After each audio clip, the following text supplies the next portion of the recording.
အားလုံးမင်္ဂလာပါခင်ဗျာကျွန်တော်တို့ရဲ့ဘဝမှာအရေးကြီးဆုံးကပါလဲလူတိုင်းအတွက်အရေးကြီးဆုံးအရာကဖြစ်တမ်းမှုနဲ့ရှင်းထုတ်မှုပဲဖြစ်ပါတယ်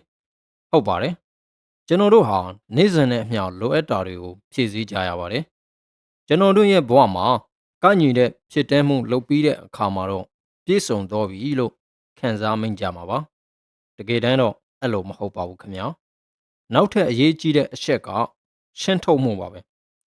လူတိုင်းအတွက်ဖြစ်တမ်းမှုကအရေးကြီးတယ်လို့ရှင်းထုတ်ဖို့ကလည်းအရင်ကိုအရေးကြီးပါတယ်ရှင်းထုတ်မှုမလုပ်ဘဲအကြာကြီးမနေနိုင်ကြပါဘူးဘာလို့လဲဆိုရင်ထက်ခါတလဲလဲဖြစ်တမ်းနိုင်ဖို့ထက်ခါတလဲလဲရှင်းထုတ်ကြရပါတယ်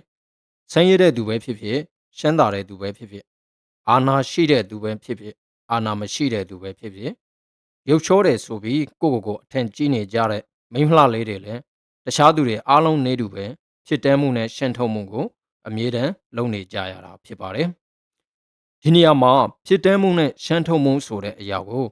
တခြားသောအတိတ်ပြေတွေအများကြီးသတ်မှတ်လို့ရပါတယ်ဒါပေမဲ့လို့ဒီနေရာမှာတော့ဖြစ်တမ်းမှုဆိုတာကအစာစားတာဖြစ်ပြီးရှင်းထုတ်မှုဆိုတာကတော့ဤပါတာပဲဖြစ်ပါတယ်အားလုံးပဲအစာဝကြပါစေရှင်းထုတ်တဲ့နေရာမှာလည်းချောမွေ့နိုင်ကြပါစေလို့ဆုမွန်ကောင်းတောင်းပေးလိုက်ပါတယ်ခင်ဗျာအားလုံးကိုကျေးဇူးအများကြီးတင်ပါတယ်